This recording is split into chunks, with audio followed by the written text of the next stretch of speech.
हाँ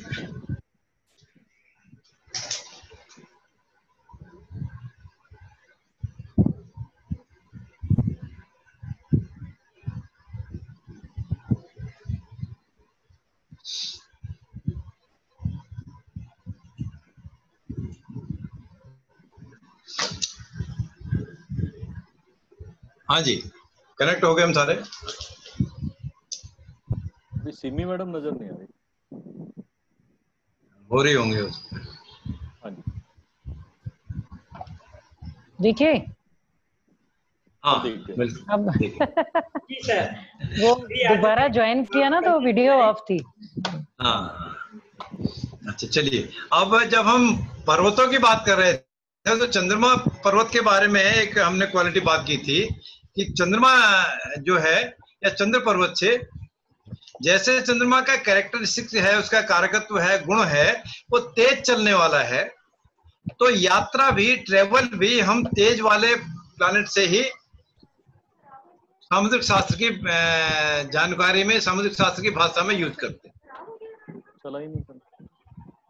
तो चंद्र का जो पर्वत है उसी पर्वत से यात्राओं की भी हमको जानकारी मिलती है, और जो यात्रा की रेखाएं हैं वो चंद्र पर्वत पर ही स्थित हैं, उसी से हमको जानकारी मिलती है। अब दसम भाव में अगर चंद्रमा हमारा है तो वो किस चीज के लिए ट्रेवल करेगा? प्रोफेशन के लिए करेगा। सप्तम भाव में है व्यापार के लिए करेगा, लग्न में है खुद ही भागता रहेगा, चतुर्थ भाव में है तो घर के लिए, घर के कार्यों के लिए भागता रहेगा। ये एक ज्योतिष की बात, हमने 4 केंद्रों की बात की। इसी तरह इसमें और जगह चंद्रमा ये यात्राओं की रेखाओं का स्थान नहीं दिया है, फर्क इतना है। और चंद्र पर्वत से उसकी यात्राओं का पता चलता है। अब देखिए कैसे चंद्र पर्वत की यात्राएं हैं। यह चंद्र पर्वत है ना।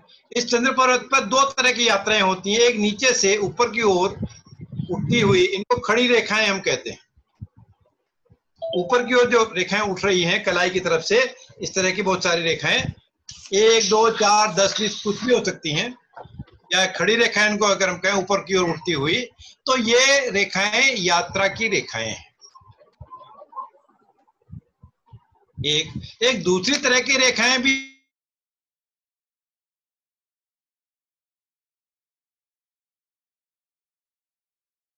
जिस तरह, जिस शेप में थी पड़ी हुई रेखाएं, चंद्र पर्वत पर भी इस खड़ी रेखाओं के अलावा इस तरह की रेखाएं भी होती हैं। देखिए, है ना, इस तरह की रेखाएं भी होती हैं। तो इस तरह की रेखाएं हों या ऊपर उठती रेखाएं हों, तो ये दोनों ही यात्रा की रेखाएं कहलाती हैं। ठीक है। अब जो ऊपर की ओर उठती हुई रेखाएं हैं, इन रेखाओं से जातकों के मानसिक यात्रा का पता चलता है। हम बैठे तो हैं यहाँ पर मन से हम कितनी जगह भटक आ रहे हैं, कितना ट्रेवल हमने पूरी दुनिया में कर लिया है, एक काम ये है। दूसरी बात, मानसिक के अलावा जो हवाई यात्रा है वह भी जो ऊपर उठती रेखाओं से ही पता चलता है। जो ख्याली पुलाव हैं, मैंने तो अभी एक सज्जन ने लिखा था, अदरवाइज भी नाले बहुत दुनिया को पब्लिसिटी करने का काम भी नहीं है, कि जी 3 दिन के कोर्स में पूरे ज्योतिषी बन गए, और अपने लिए वो लिखते हैं कि हम तो 45 साल हो गए और अभी 5% ही जाग पाए। मैंने फोन किया, मैं संजीव भैया तुम मेरे से उम्र में 2 साल छोटे हो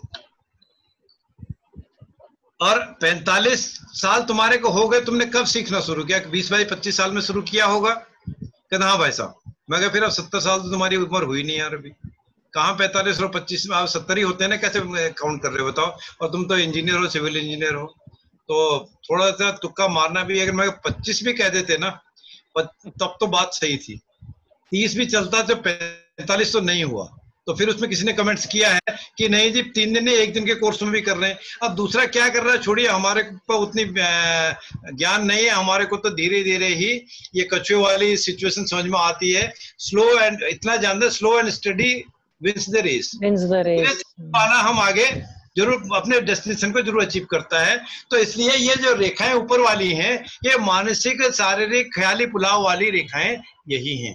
हवाई रेखाएं यही हैं। बहुत ज्यादा जो एयर ट्रेवल करते हैं उनके हाथ में होती हैं। बहुत ज्यादा डे ड्रीमर हैं, बहुत ज्यादा परेशान रहने वाले हैं, बहुत ज्यादा सोच विचार करने वाले। कई बार आपने देखा होगा कि अपने आप ही कुछ लोग बड़बड़ाते हैं, कुछ नींद में बहुत ज्यादा बोलते हैं, कुछ भी बोल रहे हो, तो वो सारी ये रेखाएं से पता चलता है। अब दूसरी रेखाएं जो इस तरह की जो समानांतर रेखाएं हैं, ये जो आ रही हैं भाई बहन और सिबलिंग की तरह, ये रेखा या बच्चे संतान की तरह, इस तरह जो रेखाएं हैं, ये रेखाएं रियल यात्रा है, फिजिकल ट्रेवल, जमीन का यात्रा। मुझे 10 किलोमीटर जाना है तो पैदल ही चलना है या किसी और साधन से चलना है जिसमें मूवमेंट हो रहा हो। ऊपर वाली रेखाएं मूवमेंट भी हो सकता है, बिना मूवमेंट के भी हो सकती है। एक इसी को कहते हैं कि ये जमीन की रेखा, शारीरिक रेखा, और दूसरा सामुद्रिक रेखा भी इन्हीं को कहते हैं कि जो सी रूट से, चाहे वो डाइविंग करते हो, शिप से जाते हो, तो रियल में उतना जा रहे हैं। ख्याल वाला काम ऊपर की उड़ती रेखाओं का ही है। ये रेखाओं की बात है। अब जितनी ज्यादा रेखाएं होंगी, चाहे ऊपर की उड़ती हो या समानांतर हो, उतनी ज्यादा उसकी फिजिकल, मेंटल, स्पिरिचुअल या और किसी भी तरह की यात्राएं होंगी। ठीक है, सारी यात्राएं हमने इसी से देखी। अब अगली बात जो थी, जो मैं आयु की रेखा गणना करनी थी, उससे पहले लास्ट स्टेज की 2 रेखाएं और रह गई। नाम उनके 2 हैं, रियल में रेखा वो एक ही है। जो सिमी जी पहले एक दिन कह रहे थे, बात करते कि ये प्रभाव रेखाएं हैं, एनिमी लाइन से हैं, अब उनका नंबर आ गया। एनिमी लाइन से क्या है? एनिमी लाइन, जैसे मैंने उस दिन भी कहा था, ये पूरे हथेली में हो सकती है और किसी के हाथ में एक भी नहीं हो सकती, किसी के हाथ में बहुत सारी हो सकती है। एनिमी लाइन बेसिकली क्या है? कोई भी रेखा हो, चाहे मुख्य रेखा हो या सेकेंडरी रेखा हो, संतान की रेखा हो, भाई बहनों की रेखा हो, विवाह की रेखा हो, भाग्य की हो, सूर्य की हो, ये यात्रा की रेखाएं हो, उनको चेंज करते हुए, उनको फॉलो करते हुए कोई रेखा निकले, मतलब उनके साथ चिपक के, बहुत नजदीक चिपक के चल रही हो, बहुत नजदीक चल रही हो, वो शत्रु रेखाएं कहलाती हैं या प्रभाव रेखाएं कहलाती हैं। प्रभाव रेखा इसलिए कि वो उसको, आप देखिए, आप किसी को फॉलो कर रहे हैं या आपको कोई फॉलो करता है, आप किसी वर्शिप को फॉलो करते हैं, किसी देवी देवता को, गुरु महाराज को फॉलो करते हैं, वो एक पॉजिटिव साइन है। आपको कोई चेंज कर रहा हो, आप कहीं ट्रेवल कर रहे हो, चाहे फिजिकल हो, किसी यान के द्वारा हो, किसी समुद्र की यात्रा हो, चाहे 2 व्हीलर हो, 4 व्हीलर हो, रेलगाड़ी हो, या एयर से हो, या पैदल ही हो, कोई चेंज कर रहा है, तो उसका मतलब क्या है? फॉलो का उसका इंटेंशन क्या है, इंटरेस्ट क्या है? हो सकता है आपको फॉलोअर भी हो, जैसे मुनि लोग जाते हैं, साधु महात्मा जाते हैं, नेता लोग जा रहे हैं, उसको फॉलोअर्स हैं, वो एक है। दूसरे फॉलो या चेंज करने का मतलब जो है, इसमें शत्रु रेखा से जो रिलेशन निकला, चेंज का वर्ड एप्रोप्रिएट है, वो नेगेटिव सेंस में। चेंज का मतलब मेरी इंटेंशन बहुत अच्छी नहीं है कि मैं सिमी जी को फॉलो कर रहा हूँ, कहीं मेरा इंटेंशन दिमाग में कुछ है, मैं इनसे कुछ ले लूं, कुछ ग्रैब कर लूं, कुछ छीन लूं, इनको हर्डल कर लूं, या शर्मा जी से कुछ इस तरह का प्लस माइनस अच्छी बुरी बातें छीन लूं, मनोज जी से कुछ और ले लूं, मतलब कहीं हर्ट कर दूं, कुछ और बैड इंटेंशन मानी जाती है। तो चेंज करता हुआ यात्री, चेंज करता हुआ या इस तरह का फॉलोअर अच्छा नहीं माना गया। फॉलो करना, स्पिरिचुअल फॉलो करना, जो एकेडमिक से हम आप पढ़ रहे हैं, फॉलो कर रहे हैं, ये पॉजिटिव सेंस में है, लेकिन वैसे चेंज करना, उसको शत्रु रेखाएं या प्रभाव रेखाएं कहती हैं। और वो सारी रेखाओं की प्रभाव रेखाएं हो सकती हैं, क्योंकि वो चेंज कर रही हैं, वो नेगेटिव साइन ही देती है। और इस कड़ी में एक सहायक रेखा भी है। सहायक या हेल्पिंग लाइन क्या है? वो यही चेंज करने वाली रेखाएं, यही शत्रु रेखाएं, यही प्रभाव रेखाएं सहायक रेखा का काम भी करती हैं। जैसे हमने मंगल की रेखा के लिए कहा था कि मंगल की रेखा अधिकतर लाइफ लाइन का, जीवन रेखा का सहायक रेखा के रूप में भी काम करती है। और कहीं पे नेगेटिविटी है, ब्रोकन है, मोटी पतली है लाइफ लाइन, तो वो उसके दोषों को दूर कर देती है, प्रभाव को बढ़ा देती है। लेकिन जो सहायक रेखा है वो किसी रेखा के साथ साथ चल रही हो, भले वो चेंज कर रही हो, और वो रेखा कहीं पर टूट जाए, कहीं पर मोटी पतली हो जाए, कहीं पर मिसिंग हो जाए, तब वो हेल्पिंग लाइन का काम करती है, सहायक रेखा का काम करती है। सिर्फ उसी समय वो पॉजिटिव रिजल्ट उसके हैं, अदरवाइज ये प्रभाव रेखा, सहायक रेखा, शत्रु रेखा का ही काम करती है। अब ये रेखाएं किसी की भी हो सकती है, किसी हाथ में भी हो सकती है, या किसी भी हाथ में, उसका हम चिन्हों में बात करेंगे, वैसे किसी भी हाथ में बहुत सारी रेखाएं होना, सीधी, आड़ी, तिरछी, या एक तरह की या कई तरह की होना, वो शत्रु रेखाओं का ही काम है। चाहे किसी भी रेखा से बन रहे हो, एक से अधिक बन रहे हो, बहुत सारे रेखाओं का जाल होना भी अच्छा नहीं है। जाल तो हम बात करेंगे, बहुत सारी रेखाएं हथेली में होना भी शुभ लक्षण नहीं है। ये हमारी मेन सीरीज की रेखाएं कंप्लीट थी। अब इस सीरीज में रेखाओं में एक रेखा हमारे पास रह गई है, जिसका नाम है इंग्लिश में ब्रेसलेट्स। सुना ब्रेसलेट्स? ब्रेसलेट, हाँ जी, मणिबंध, मणिबंध, मणिबंध की रेखा। जो अब मणिबंध के ब्रेसलेट क्यों है? क्योंकि ब्रेसलेट हम कलाई में बांधते हैं ना, इसीलिए शायद जब कीरो ने इसको ट्रांसलेट किया था समुद्रिक शास्त्र को, तब उन्होंने ब्रेसलेट लिखा होगा, क्योंकि जो इंग्लिश वर्जन है पामिस्ट्री का या ज्योतिष का, ओरिजिनली ट्रांसलेशन संस्कृत से फॉरेन लैंग्वेज में, हिंदी को छोड़कर, या हिंदी की हिंदुस्तान की रीजनल लैंग्वेज को छोड़कर फॉरेन लैंग्वेज में अगर किसी ने किया तो उसका नाम कीरो ही पहले आता है, बाकी अब और राइटर बहुत सारे हैं। अब जो ब्रेसलेट्स हैं, इसलिए शायद नाम उन्होंने दिया होगा, इनको मणिबंध की रेखाएं कहते हैं। मणिबंध की रेखाएं कैसी हैं? ये हमारी कलाई है, यहां से कलाई मुड़ती है, देखिए, है ना। इस पर 1 2 3 4 5 6 कितने भी रेखाएं हो सकती हैं। ये कभी कभी आप देखेंगे अपने कलाई, अगर आप अभी देखना शुरू कर रहे हैं, मैंने तो सीधी रेखाएं खींच दी, क्वाइट पॉसिबिलिटी है आप सबकी हथेली में ऐसी सीधी रेखाएं हों, बहुत नजदीक हो, बहुत दूर हो, एक ही रेखा हो, या आपको एक भी ना दिख रही हो, या बहुत सारी रेखाएं हो, 2 3 4 5 6 भी हो। या दूसरी प्रोबेबिलिटी, दूसरी पॉसिबिलिटी क्या है, देख लीजिए, वो ये रेखाएं चेन की तरह ऐसी हों, ऐसी बनी हुई ची हो, है ना, ऐसी चेन की तरह बनी हुई हो। तीसरी ऐसी पॉसिबिलिटी है, फिर देखिए, एक रेखा पूरी हो, दूसरी ऊपर आ रही हो, तीसरी यहां से आ रही हो, चौथी यहां तक आ रही हो, इस तरह की कैसे भी ऐसी हो सकती हैं। ये कोई भी हो, जहां से अब देखिए, कलाई जहां से मुड़ रही है हमारी, यहाँ से अंदर की तरफ की रेखा जो है, हथेली के साइड के जो हैं, इसी को ब्रेसलेट्स कहते हैं। पीछे की तरफ को हम नहीं काउंट करते, इसमें आगे की तरफ ब्रेसलेट कहते हैं। और मणिबंध की रेखाएं, हाँ, ये बिल्कुल साफ देखिए, ये ऐसे दिख रही हैं, 2 3 रेखाएं साफ दिख रही हैं, और कम भी हैं, ज्यादा भी हैं, तो हम देखने का तरीका है, कुछ न कुछ हमको दिखता है। फिर भी अगर नहीं है तो फिर उससे फाइनल कंक्लूजन नहीं है जो इसके रिजल्ट्स हैं, क्योंकि इन्हीं रेखाओं से लाइफ लाइन के बाद बुध पर खड़ी रेखाएं, जो हमने बात की थी, बुध पर खड़ी रेखाओं के लिए हमने कहा था कि ये किसी भी घटना के होने का समय बताता है, इंसिडेंट्स, एक्सीडेंट्स, कुछ भी पॉजिटिव नेगेटिव बताता है, इंडिकेटिंग फैक्टर है। हम यहाँ पर पढ़ रहे हैं तो कोई न कोई रेखा हमारी बुध पर्वत पर बाएं दाएं हाथ में कहीं न कहीं होगी, अधिक हो क्वाइट पॉसिबल, कम हो वो भी पॉसिबल, बिल्कुल ना हो ऐसा नहीं, आप देखेंगे तो मिलेगी, कोई न कोई रेखा हो रही होगी। नहीं तो हम इस एज में, इस समय पर 8 साढ़े 8 9 बजे नहीं इकट्ठे होते, क्योंकि तो स्कूलिंग का टाइम नहीं है और फोर्सफुली हमको किसी ने भेजा नहीं है।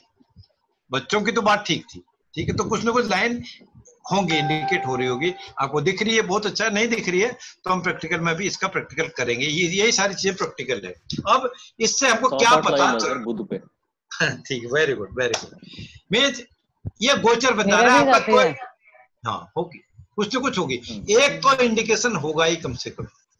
चलिए, अब इससे हमको क्या पता चलता है, इससे लॉन्जिविटी का भी पता चलता है, लाइफ लाइन के साथ कोरिलेट करें, आयु का भी, संभावित आयु का भी पता चलता है। समुद्र ऋषि महाराज ने बताया, बुध पे खड़ी रेखाओं से सर, बुध पर खड़ी रेखाओं से भी और जो मणिबंध से लाइफ लाइन के बाद लाइफ लाइन के बाद हम एज के लिए समय का निकालने के लिए टाइम निर्धारण करने के लिए काल निर्धारण के लिए मणिबंध की रेखाओं का काउंट करते हैं। मणिबंध की रेखाएं ब्रेसलेट जिसको कहते हैं, जब मोड़ के देखते हैं कितनी है, यदि अब फिर ध्यान रखना अपने में भी ध्यान, दूसरे में भी डिक्लेयर करने में, प्रिडिक्ट करने में भी, एक रेखा अगर पूरी हो, चाहे वो चेन के रूप में हो रही हो या सीधी हो जाए या टूट के डिसजॉइन होकर आगे से फिर आ रही हो, कैसे भी हो, तो उस जातक जातिका की संभावित उम्र 28 वर्ष से 32 वर्ष के लगभग मानी गई है, या एवरेज भी उन्होंने बताया है कि लगभग 30 साल की उस जातक जातिका की उम्र होने की संभावना है। मणिबंध की एक रेखा हो, पूरी हो तो। दो रेखाएं हो तो 32 वर्ष से 64 वर्ष का उन्होंने स्पेन बताया है समुद्र ऋषि ने, और एवरेज उसकी 60 वर्ष बताई है। तीन रेखाएं क्लियर हो तो 64 से 94 वर्ष 94 ईयर्स की बताई है उन्होंने, और लगभग एवरेज एज 90 वर्ष बताई है। और 4 या उससे अधिक रेखाएं हो तो पूर्णायु या 100 वर्ष या 100 वर्ष से अधिक की उम्र समुद्र ऋषि के कथन के अनुसार बताई गई है। अब 100 वर्ष तक हम रुक गए। ज्योतिष जब हम पढ़ते हैं तो उसमें तो जो महादशा है 120 साल, तो महादशा के हिसाब से लोग ऐसा प्रेडिक्शन करते हैं, विद्वान ऐसा प्रेडिक्शन करते हैं कि उसके 120 साल की तो एज होगी। या लेमैन भी अगर देखता है वो कहता है 120 साल की तो साल एज हमारी लिखी है, ये देख के प्रिंटेड है, कंप्यूटराइज है। वो उतना जैसा कैलकुलेट करने का मेथड महर्षि पराशर ने बताया है। 120 साल के बाद भी कोई जातक जातिका अगर जीवित रहता है, रहती है, तो वो फिर पहली दशा से शुरू हो जाती है, रिपीट हो जाती है ना। और इसी तरह तो लगभग 100 वर्ष इन्होंने मानी है। इसके बाद आ रही है तो उसमें फिर आप दोबारा से 100 वर्ष क्रॉस हो गई, दोबारा फिर गिन लीजिए उतनी, तब तक कितनी रेखाएं बढ़ गई हैं, कम हो गई हैं, झुर्रियों से भी कैलकुलेट हमको अलग निकालना पड़ेगा, उतनी लगभग संभावित एज उनकी होने की पॉसिबिलिटी है। इतनी बातें हमारी दोनों हाथों में काउंटिंग अलग अलग भी हो सकती है मैडम। हर चीज के लिए दोनों हाथों में काउंटिंग करना ही है, दोनों हाथों का एनालिसिस करना ही है, दोनों हाथों का विचार करना ही है। और जब हम कंपेयर करेंगे दोनों मिला के पॉसिबिलिटी हमको दिखेगी बिल्कुल हर हालत में। जैसे इस हाथ को ऐसे बेंड करके देखेंगे ना। हाँ, अब ये जैसे अभी सीधा रखिए, आप ऐसे सीधा रख दीजिए, बिल्कुल सीधा रख रहे हैं तो आपके यहाँ पर थोड़ी सी एक ही लाइन जरा सी दिखती है और इसके ऊपर चंद्र पर्वत पे गाड़ी सी लाइन दिखती है, ठीक है। तो इसलिए मणिबंध को देखने का तरीका थोड़ा सा डिफरेंट है। कैसे डिफरेंट है? जैसे हमने हाथ देखने के लिए क्या किया, उंगलियां मिला ले, अंगूठा मिला ले, तभी हमारे पर्वत दिख पाते हैं, कलर दिख पाते हैं। आपने खींच के टेंशन करके ऐसे हाथ फैला दिया तो या तो ब्लड आपका डार्क दिख रहा होता है या व्हाइट दिख रहा होता है, और माउंट आपके स्प्रेड हो जाते हैं, फैल जाते हैं, नहीं दिखते। इसलिए तरीका बिल्कुल आराम से जेंटली ऐसे देखते हैं। और दूसरा फिर एक बात बताऊं, सामने हम होते तो मैं आपको पकड़ के बताता हाथ को, अब दूर हैं तो फिर बताता हूं। जब भी हमने हाथ देखना है, चाहे अपना दूसरे का, तो उसके हाथ के नीचे हमको अपना हाथ की सपोर्ट देनी है। ऐसे हाथ से सपोर्ट बैक में दे देंगे ऐसे, तो तब हाथ हम मिला, क्योंकि कभी कभी किसी का अंगुली अंगूठे नहीं मिलते, इसको देख के रखिए। दूसरी जो अभी आपने बात पूछी शीतल जी कि कैसे देखना है, यस, इसको मणिबंध देखने के लिए हम हथेली को थोड़ा सा मोड़ते हैं और स्किन को भी कभी कभी ऊपर हम खींच लेते हैं कि कितनी लाइनें देखिए। आप खींच के देखिए, आप देखिए कितनी लाइन आप देखिए, अब बहुत सारी लाइनें आ गई है। मतलब ये 3 लाइनें तो बिल्कुल क्लियर आ गई, छोटी छोटी वो इस तरफ को बहुत सारी लाइनें आ गई। तो इसको देखने का तरीका यही है। तो सर लेफ्ट हैंड में जैसे इतना आया और राइट हैंड में देखिए इतना आया, तो क्या प्रेडिक्शन होता है? और मोड़िए उसको, हथेली को मोड़िए थोड़ा नीचे को, आप देखिए, अब मोड़िए, अब काउंट कीजिए, देखिए अपनी तरफ सामने लगा के देखिए। अभी आपको 2 दिख रही, तो ऐसे जब आप देखेंगे और आपको ज्यादा दिख रही हैं, 3 दिख रहे हैं इसमें, तो 3 दिख रहे हैं, ऐसे करना है। 3 इसमें दिख रहे हैं, 4, 4.5, 5 उसमें दिख रहे हैं। 5 और 4 का डिफरेंस निकालिए, 9, 9.5 लाइनें हो गई, आधा कर लीजिए मोटा मोटा, तो 4, 4.5 लाइनें हो गई। तो पूर्णायु की तरफ का इंडिकेशन दिखता है। ऐसे करते हैं ना, ऐसे ऐसे हाँ करके ऐसे, अगर बिल्कुल बिना ऐसे ऐसे ऐसे ऐसे। अब मेरा ऐसे कर हाथ रहे तो हैं, कलाई तो, हाँ मेरी कलाई तो पूरी मुड़ जाती है अगर आपकी, मुझे लगता है आपकी इसमें स्ट्रेन हो रहा है। हाँ अब देखिए, अब देखिए, और स्किन को आप थोड़ा सा ऊपर को तरफ खींचिए, ऊपर की तरफ खींचिए, नहीं नीचे नीचे खींचने खींचना, ऊपर की तरफ ले जाइए मणिबंध, हाँ ऐसे बिल्कुल एग्जैक्टली ऐसे। अब आपको दिख रही है। अब मुझे तो 3 तो बिल्कुल क्लियर दिख रही, चौथी भी छोटी सी दिख रही हो, ठीक है ना? ऐसे देखिए। अच्छा तो ये हमारी रेखाएं जितने, हाँ शर्मा जी क्लियर हो गई, दिखी लाइन सर? मणिबंध की रेखा, मोड़िए मैं कलाई तो को थोड़ा सा।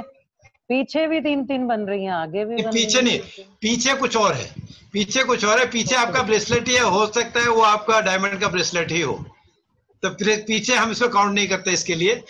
पीछे 100 है या जो भी है ऐशो आराम से अक्सर। जिएंगे, उसका इंडिकेशन है। हाँ बिल्कुल। वैसे आप कभी आप ध्यान रखें, जब बच्चा छोटा होता है बहुत, मुट्ठी बंद होती है ना जब तक, 3 4 5 6 महीने तक बच्चे की मुट्ठी अक्सर बंद रहती है, और आप उसको खोल के देखेंगे तो उसके जगह जगह ना कोई निशान पड़े होते हैं, और ज्यादा ब्रेसलेट्स ही दिखते हैं, इस तरह बहुत सारे ब्रेसलेट्स उसके दिखते हैं। लेकिन जब हाथ स्ट्रेट होने शुरू हो जाते हैं, बच्चा थोड़ा बढ़ जाता है, उसका कुछ जो बर्थ का फैट है कुछ कम होता है, तो वो फिर रियल में दिखने लग जाता है। और इसके लिए भी, चाहे लाइंस की हमने अभी तक बात की, या पाम की बात की, पर्वतों की बात की, नेल्स की बात की, ये जब हमारी हाइट स्टेबल हो जाए तब उसके बाद की गणना हमारी परिपूर्ण है, मेच्योर्ड तभी है। हाँ, ये अभी तक हमने जितनी रेखाएं पढ़ी हैं उनमें और पर्वतों में एक मेजर डिफरेंस है। पर्वतों का साइज, जब हथेली का साइज, उंगलियों का साइज जैसे फिक्स हो जाता है, फिर पर्वत भी फिक्स उसी साइज के हो जाते हैं, उनका साइज फिर घटता बढ़ता नहीं है।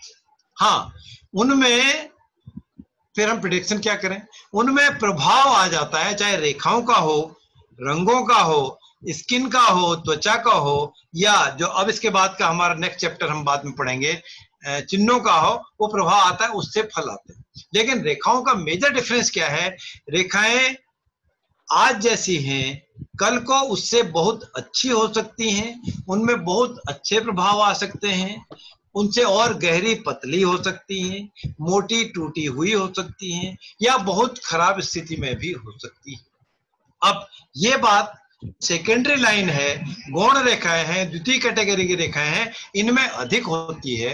लेकिन जो मेन लाइन, मेजर लाइनें हैं, मुख्य रेखाएं हैं, 3 रेखाएं, जीवन रेखा, मस्तिष्क रेखा, हृदय रेखा, इनमें एक बार रेखा बनने के बाद प्रभाव तो होता है, अच्छे बुरे परिणाम तो होते हैं, रंगों का फर्क तो होता है, कहीं कहीं मिटती भी है बहुत थोड़ी सी, और मोटी तो हो जाती है, तो उनमें प्रभाव कंपैरेटिवली प्रभाव होते हैं, उनका साइज कम बदलता है, बढ़ सकता है। जैसे अभी इसमें जी कहते हैं बुध की रेखा आ गई, वो मिट भी सकती है, लेकिन बाकी रेखा, हृदय रेखा और मस्तिष्क रेखा, अक्सर उनमें बारीक रेखा आगे आगे तक एक्सटेंड भी होती है धीरे धीरे। लेकिन जितने गहरी एक बार हो गई 3 मुख्य रेखाएं, वो घटती नहीं है, छोटी नहीं होती।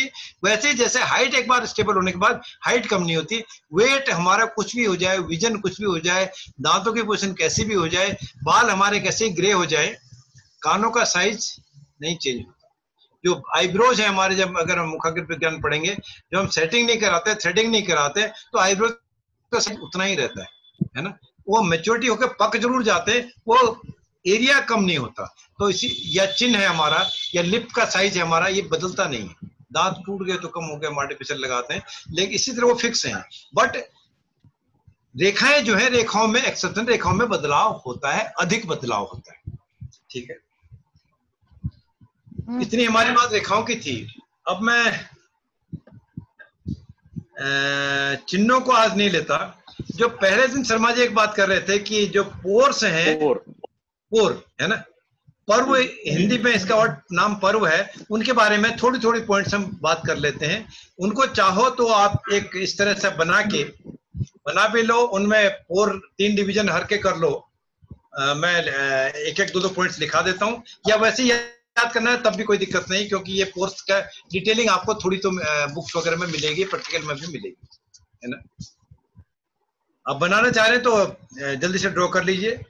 और ड्रॉ करने का तरीका बता दूं, आपके पास ये तो होगा नहीं फर्मा, बहुत आसान है, उसमें जी ने बना दिया, और नहीं तो परफेक्ट बनाए, देखिए, नहीं तो एक तरीका बता दूं, देख लीजिए समझिए। बनाने के लिए ये हथेली है, इस हथेली को आप प्लेन सीट पर रख दीजिए अपनी कॉपी में सीधा, यही ठीक है। बाएं दाएं कैसे कोई भी हथेली रख लो और उसको ड्रॉ कर लो, परफेक्ट आपका हथेली बन गई, है ना। क्योंकि जिससे हमने ये सीखी थी उनकी ड्राइंग बहुत परफेक्ट थी, वो 10 मिनट लगाते थे, कहते मेरे से शेक ही नहीं बनाते यार, वो दूसरे कहते आप लोगों से बनती नहीं, मैं बनाऊंगा बढ़िया। हाँ मैं चश्मा लगाऊं, बना दी सर, बहुत बढ़िया बन गई। ठीक है। अब इनके 3-3 हिस्से भी कर दीजिए, बराबर बराबर ड्रॉ कर दीजिए बीच बीच में, जैसे मैंने बना दिए। देखिए 1 2 3 1 2 3, कोई ऊपर नीचे हो कोई बात नहीं, 3 हिस्से कर दिए, है ना। हाँ कोई दिक्कत नहीं। ठीक, अब जो हर पोर में ऊपर के हिस्से में जो टॉप का हिस्सा जहां नाखून है ना, उसको हम सिमेट्रिकली आइडेंटिकली नंबर 1 लेंगे, उसके नीचे वाले को नंबर 2, उसके नीचे वाले को नंबर 3, मीन जो जड़ में है उसको 3 नंबर लेंगे। किसी के हथेली में अगर 4 मिलते हैं, 5 मिलते हैं, वो एक्सेप्शन है, कभी कभी मिलते हैं, उनके रिजल्ट हम बाद में बात करेंगे अलग से, लेकिन नॉर्मली डिसीजन 3 से ही किया जाता है। ऊपर वाले में नाखून वाले में पहला, बीच वाला दूसरा, नीचे वाला तीसरा, हर उंगली में ऐसे ही, इसी फॉर्मेट से, ठीक है। अब जो मैं कुछ पॉइंट्स आपको बताता हूं, आप नोट करना चाहिए, एक एक वर्ड बताता हूं, लिख दीजिए। जो अंगूठे का ऊपर का हिस्सा है जिसमें नाखून है, नाखून के अंदर के वाला हिस्सा, पहला पर्व जो है, पहला पोर जो है, ये जातक जातिका के इच्छा शक्ति का प्रतीक है, विल पावर को बताता है, इच्छा शक्ति के बारे में बताता है, ठीक है। और जो उसके नीचे, अब अंगूठे में आपने देखा 3 पर्व हैं, 2 ही हैं, अगर 2 है आपके हाथ में तो तीसरा बीच में ड्रॉ कर लो, उसको इमेजिनरी मान लो, और फिर मैं बताऊंगा कैसे इमेजिनरी यूज करें। ज्यादातर 2 ही दिखते हैं, डिवीजन कम होता है अंगूठे में, उंगलियों में कम से कम 3 है, 1 2 3 है तो अच्छा है, लेकिन एक्सेप्शनली 2 ही दिखते हैं। मेरे भी एक बहुत हल्का सा है, डिवीजन एकदम नहीं दिखता है, तो 2 तो क्लियर होते ही हैं, क्योंकि उसमें एक बैंड है, जो मोड़ है उसमें। तो बीच वाला हिस्सा जो अंगूठे का ऊपर का इच्छा शक्ति है, विल पावर है, बीच वाला जो है तर्क शक्ति है, लॉजिक से, इससे लॉजिक्स का पता चलता है, तर्क का पता चलता है, ठीक है। और अंगूठे के जड़ में जो तीसरा पर्व है, तीसरा पोर है, ये जो शुक्र का काम है ना, योग भोग काम इच्छा संतान, सारा वही काम इसका भी है। ये यौन इच्छाओं का प्रतीक है, यौन क्रिया, यौन इच्छा, सेक्सुअलिटी इसको जो हम कहते हैं, उसके बारे में बताता है, पता चलता है, ठीक है। अब अगले पर्वों को बताने से पहले इसका थोड़ा सा डिफरेंस बता दूं। सामान्य स्थिति इन तीनों पोरों की, चाहे उंगलियों की हो, अंगूठे की हो, तीनों पर्व, तीनों पोर एक साइज के हो, बराबर हो, तो बैलेंस होता है। अगर एक पर्व छोटा हो, दूसरा पर्व बड़ा हो, तो उसी तरह की बात है कि उंगलियों के बारे में मैंने बात की, 4 उंगलियां हैं, यदि 4 ही हैं तो पिताजी से 100 रुपए थे, 4 भाई बहनों ने बांट लिए तो 25-25 मिले। अगर 5 हो गए, एक और उंगली आ गई, या 6 हो गए, 2 उंगली आ गई, तब उनको फिर वो 6 हिस्से बढ़ गए या 5 हिस्से बढ़ गए, 4 के बदले, शेयर कम हो गया। और अनफॉर्चुनेटली या फॉर्चुनेट जो भी कहें, 3 ही उंगली हुई या 2 ही उंगली हुई, तब तो उसका बोझ उन पर ज्यादा पड़ गया, हिस्सा नहीं मिला, बोझ ज्यादा पड़ गया। काम कौन करेगा? घर में 2 की जरूरत, 4 लेबर की जरूरत है, 2 ही है तो 2 ही काम करेंगे ना, बर्डन तो हो नहीं पाएगा। तो ये इसी तरह अंगूठा नहीं है, सारे कंट्रोलिंग पावर है ही नहीं उसके पास, एक्स्ट्रा है तो एक्स्ट्रा कंट्रोलिंग पावर है, और उसके हिस्सा बढ़ गया तो उसकी वीकनेस भी है। इसलिए अति का भला न बरसना, अति की भली न धूप, अति का भला, भूल गया, excess of everything is bad, ये जो शॉर्ट में था यही था, है ना। पूरा मैं कबीरदास का दोहा मिस कर रहा हूँ, फिर बात करेंगे। तो ये अधिक होना अच्छा नहीं है, कम होना भी अच्छा नहीं है ना। तो इसलिए अगर ये पोर तीनों बराबर हैं तो इच्छा शक्ति, तर्क शक्ति, यौन शक्ति बराबर होंगी। अगर कोई हिस्सा बड़ा है तो उसका क्वालिटी उसमें ज्यादा होंगे, कोई हिस्सा जो हिस्सा कम है उसमें कुछ डेफिशिएंसी होगी, कुछ ना कुछ कमी होगी, ठीक है। ये हमारी तीनों पर्वों की बात की। अब यही बात हमारी बाकी पर्वों के लिए भी अप्लाई होगी, लेकिन उनके रिजल्ट्स अलग हैं। रिजल्ट्स में बता रहा हूँ, छोटे बड़े के रिजल्ट सबके ऐसे ही होंगे, जिसका बड़ा है उसका हिस्सा सेम, जिसका कम है उसका डेफिशिएंसी। अब जो हमारी इंडेक्स फिंगर है, तर्जनी उंगली है, ये जो पहला हिस्सा है ऊपर का, ये लीडरशिप क्वालिटी बताती है, उसकी नेतृत्व क्षमता बताती है। सिमिति जैसे बहुत अच्छे लीडर हैं। बाकियों से मुलाकात मेरी अभी नई नई है, आने वाले समय में कुछ कुछ बातें मुझे पता चल रही, चाहे फेस से हो, चाहे बोलने से हो, या रिस्पॉन्स से हो, कुछ बातें पता चल रही हैं। आप कहेंगे तो जब हम पर्सनली मिलेंगे, अभी तो वर्चुअल बात चल रही है हमारी, तो आप कहेंगे तो मैं एक एक दो दो बात कुछ शुरू होने से पहले कह भी दूंगा। और ये प्रॉमिस है, मैं किसी से पूछूंगा नहीं आप किसी के बारे में इंडिविजुअली पर्सनली, पर एक दो बातें कुछ कह दूंगा, ठीक है। और मुझे उम्मीद है ब्रह्मा जी का आशीर्वाद रहेगा, वो बात सही ही निकलनी चाहिए, ऐसा मुझे विश्वास है। ठीक है। और सिमिति की बात एक्सेप्शन है, क्योंकि उनसे मेरी मुलाकात बहुत पुरानी है, बहुत सारी बातें वो मेरे बारे में जानते हैं, मैं भी जानता हूँ। ठीक है, चलिए। अब ये जो बताता है हमारी लीडरशिप क्वालिटी बताती है, नेतृत्व क्षमता बताती है। और जो बीच का पोर है, इसका सेकंड पोर जो है तर्जनी का, ये फिजिकल पावर बताती है, कार्य करने की शक्ति, कोई भी कार्य करना, उठना, बैठना, लिखना, पढ़ना, खाना पीना, खाना बनाना, बर्तन साफ करना, ऑफिस का काम करना, कंसल्टेंसी देना, पढ़ाना, लिखाना, बच्चों का देख करना, पैसा कमाना, व्यापार करना, किसी भी तरह का कार्य है, कार्य शक्ति है, यह 10th हाउस की तरह एक्ट करता है। पहला पोर फर्स्ट हाउस की तरह लीड करता है। सेकंड वाला पोर तर्जनी का कार्य क्षमता 10th हाउस की तरह लीड करता है। और जो तीसरा वाला, जो निचला वाला पोर है तर्जनी का, ये उसकी फिजिकल स्ट्रेंथ बताता है, शारीरिक शक्ति कितनी है, शारीरिक क्षमता कितनी है। तीनों बराबर हैं तो बैलेंस होंगे। अब ये बात पक्की है, एक कोई छोटा है तो दूसरा बड़ा होगा, दो छोटे हैं तो तीसरा बड़ा होगा, कहीं ना कहीं उसका शेयर जा रहा होगा। ठीक है। अब दूसरा उंगली आ गई हमारी मध्यमा शनि की उंगली, शनि महाराज की उंगली। ये अब शनि महाराज का काम किया, जो ऊपर के पोर है शनि महाराज का पहला पोर है, इससे फिलॉसफी का पता चलता है। फिलोसफिकल हैंड, जो आदर्शवादी हाथ हमने बात की ना, ये वही काम है। दार्शनिकता बताती है कितने उसमें फिलोसफिकल बातें करते हैं, वो नहीं करते। अरे यार ये कर लो, उससे ठीक हो जाएगा, इससे नहीं होगा, क्योंकि सलाह देने की बात है, एडवाइस करने की बात है, या डे ड्रीमर की बात है, ये फिलोसफी वाली बात। और दूसरा वाला जो है, जो मेहनत बताता है, फिर मेहनत कैसी, सीखने की मेहनत, सीखने की शक्ति, सीखने की इच्छा, सीखने का उसका सामर्थ्य कितनी है। शनि का मध्यमा का दूसरा पर्व से उसका लर्निंग टेंडेंसी बताती है, लर्निंग पावर बताती है, लर्निंग एबिलिटी बताती है, लर्निंग एप्टीट्यूड, एटीट्यूड दोनों बताती है। अब तीसरा वाला जो है, ये शर्मा जी थोड़ा सा हेल्प करनी पड़ेगी मेरे को। थर्ड वाला पोर जो नीचे वाला है, इसको कहते हैं कंजर्वेटिव थॉट्स। अब हिंदी वर्ड मेरे को एकदम नहीं निकल पा रहा मुंह से। सही मध्यमा का जो नीचे वाला है, कंजर्वेटिव थॉट, संकीर्ण विचार, संकुचित विचार कहें। अब संकुचित विचार तो है, संकुचित विचार भी हो सकते हैं। आपने भी प्रैक्टिस किया होगा, सुना होगा, देखा होगा, या खुद भी किया होगा, या कभी ऐसा हुआ भी, अरे यार ये तो हमने बेकार खर्च कर लिया, वो तो बेकार ही आ गया, मुझे ही जाना चाहिए था, या इस चीज में खर्च करने की क्या जरूरत थी, मेरा काम तो है ना, मेरा काम तो चल रहा था। थोड़ा सा एक आधे सेकंड का, अगर एक आधे मिनट का एग्जांपल बताऊं, एक किसी रेस्टोरेंट होटल में गए हम, मेरे रिलेटिव थे, अरे आप इतनी महंगी जगह क्यों ले आए, मैं तो लेके आया हूं, मैं तो आपको जो भी वजह थी छोड़िए। अब फिर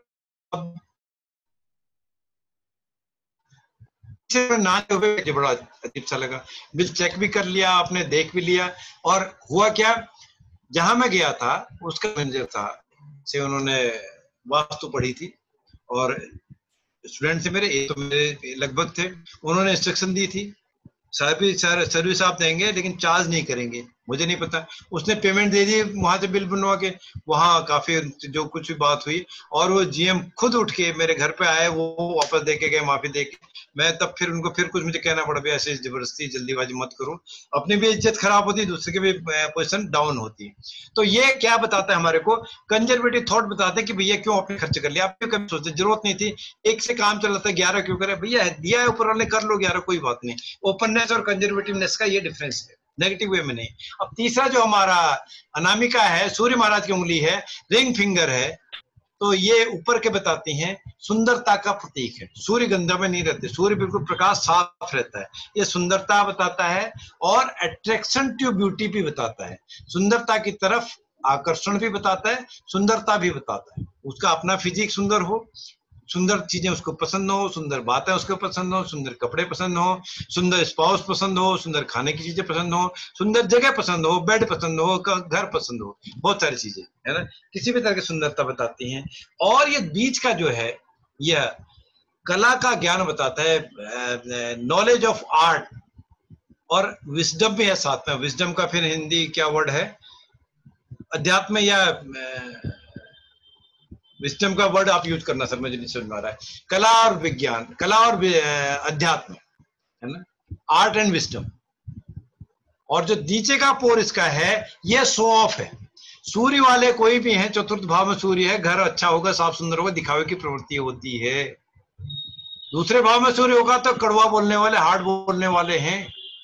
जहां जहां सूर्य जिस भाव में जैसे हैं वो ब्राइटर पार्ट है, वो सप्तम भाव से लग्न वाला हिस्सा है, ब्राइटर हाफ है।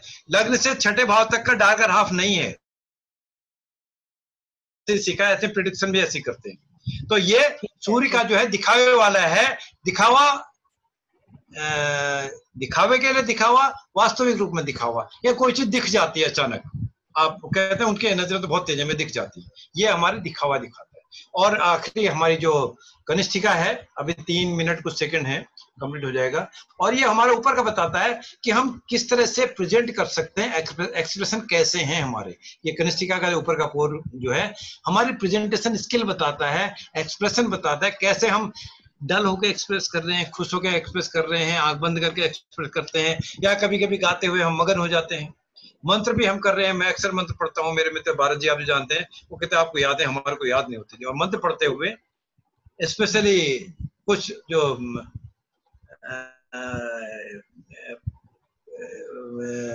बहुत स्पिरिचुअल है जिसमें मैं खो जाता हूँ, तो आंख बंद करके उसको पढ़ देते हैं उसको। तो मीन्स हम एक्सप्रेशन कैसे करते हैं, हर बार हमारे एक्सप्रेशन अलग अलग होता है, ये एक्सप्रेशन बताते हैं। और जो दूसरा पोर है कनिष्ठिका का, हमारा बुध की उंगली का, ये साइंस एंड टेक्नोलॉजी बताता है, मेडिसिन बताता है, विज्ञान, तकनीकी, और जो दवा, दारू वर्ड तो नहीं यूज करना चाह रहा है, किसी भी तरह के medicine, herbal medicine, Ayurvedic medicine, allopathic medicine, या आपको कहीं पेन है हल्का दबा देने वाली मेडिसिन, बाम लगा देने वाली मेडिसिन, और हाँ प्राकृतिक उपचार भी है, और जो दूसरे उपचार है वो भी, किसी भी तरह का उपचार है। और जो नीचे वाला पोर्शन हमारा है बुध का, सबसे नीचे वाला, ये एक तो प्रोफेशनलिज्म, मुझे सरमाई से पैसे मिलने हैं, मुझे बरमाई से पैसे मिलने हैं, मेरा नाम होना है, मेरा सामान बिकेगा, मेरी किताब बिकेगी, तो मैं इस काम को जरूर करूंगा, मैं इस काम को करूंगा। अब उनसे कुछ नहीं मिला रहा यार, मैं मना कर देता हूँ, यार है नहीं, डिस्टर्ब मत करो, अभी गए हुए हैं, बीमार है, छुट्टी में, आजकल नहीं करते, बात नहीं करते। ये प्रोफेशनलिज्म है ना, मीन्स गिव एंड टेक वाला काम है। आप मेरे काम, आप मुझे एक दो तो मैं आपको दूसरा रास्ता दिखाता हूँ, आप मुझे 11 दो तो आपको 4 रास्ते दिखाता हूँ, है ना। या आप मेरे से ये चीज ले लो, हम इसको एक्सचेंज करते हैं, 50-50 कर लेते हैं, आधा आधा कर लेते हैं। ये प्रोफेशनलिज्म इस तरह का है ना। या कुछ आपने सीखा, कुछ मैंने सीखा, कुछ आपने सिखाया, कुछ मैंने सिखाया, ये प्रोफेशनलिज्म है। और दूसरा यही बात जब हम विवाह की बात कर रहे थे, संतान की बात इसे करते थे, तो ये नीचे का पर्व जो अंगूठी का पोर है, इसके अलावा सेक्सुअलिटी भी यही एरिया हमको बताता है। प्रोफेशनलिज्म के अलावा सेक्सुअलिटी भी यह पोर बताता है। इतनी बात है हमारे पास इनका पोरों के बारे में, छोटी छोटी थी। हाँ ये बात सही है, जब आप पुस्तक देखेंगे, कई पुस्तकों को देखेंगे, विशेषतः जो बल्कि बुक्स हैं, उनमें एक पोर के लिए पूरी कहानी 10-10 पेज, 15-15 पेज लिखी है, मिलती जुलती बहुत सारे एडजेक्टिव्स उसमें लगे हुए। मेरे विचार से आज आप कुछ बात करना चाहते तो करें। तिल के बारे में बताना चाह रहे थे ना। तिल तो अभी मैडम पूरा क्लास लगेगी, तिल का भी है टाइम। एक आध कोई मोल आप पूछना चाहते हो तो बता दूं, वो चिन्हों पे आएगी वो। सर समय भी समाप्त होने के लिए अगर आप जानना चाहते हैं तो गुरु पर्वत पर तिल है तो वो धन होने के योग हैं। इसके अलावा बुध पर्वत पर भी कुछ लोग तिल